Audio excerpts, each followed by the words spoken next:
নবীজি বলছেন, আমি কি তোমাদেরকে জানিয়ে দিব কোন কাজ তোমার কলবের মরিচা দূর করবে? সাহাবীরা বললেন, অবশ্যই ইয়া রাসূলুল্লাহ। তিনি তখন এই দুইটা কাজ বলেছেন। এক নাম্বার, বেশি থেকে বেশি কোরআন তেলাওয়াত এবং মউতের স্মরণ তোমার কলবকে পরিষ্কার করে দিবেন। খেয়াল রাখবেন, সবচেয়ে খারাপ হচ্ছে সমালোচনা, তারপর কিছুটা ভালো যেটা সেটা হচ্ছে আলোচনা। সেটা কি?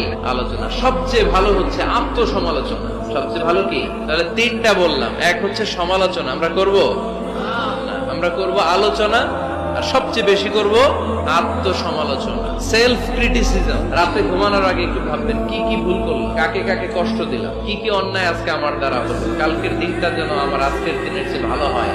নিজের সাথে নিজের এরকম বোঝাপড়ার দরকার আছে না নাই? আমরা যেন আত্মসমালোচনা করি, ফরিদপুরের ভাইয়েরা, অন্যের দোষ যেন না খুঁজি। Small people talk about people. যারা নিচু মনের মানুষ, এরা শুধু মানুষের দোষ খুঁজে বেড়ায়, মানুষ নিয়ে কথা কয়, এই মানুষের সমস্যা এই। যারা মাঝারি মনের মানুষ, তারা বিভিন্ন ঘটনা নিয়ে কথা বলে, বিভিন্ন বিষয় নিয়ে কথা বলে। আর গ্রেট পিপল, তারা মহামানুষ, টক অ্যাবাউট আইডিয়াস, তারা নতুন নতুন আইডিয়া নিয়ে কথা বলে। বিপদে ধৈর্য ধরো, ধৈর্য ধারণ করতে হবে। সবর, সবর নিয়ে কোথায় যেন আলোচনা করেছিলাম যে সবর এটা এমন একটা গাছ যে গাছের চারদিকে থাকে কাটা, কিন্তু ফলটা বড় মিষ্টি। সবর বাংলা জানেন তো কি? ধৈর্য।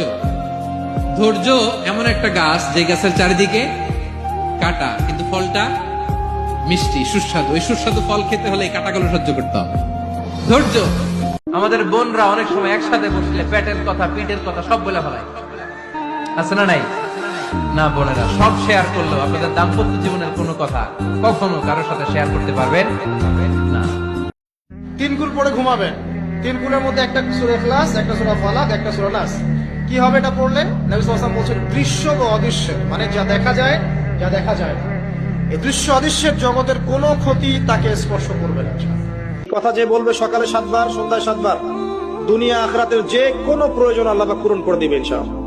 হাসবি আল্লাহ লা ইলাহা ইল্লা হু আলাইহি তাওয়াক্কালতু ওয়া হুয়া রাব্বুল আরশিল আযীম।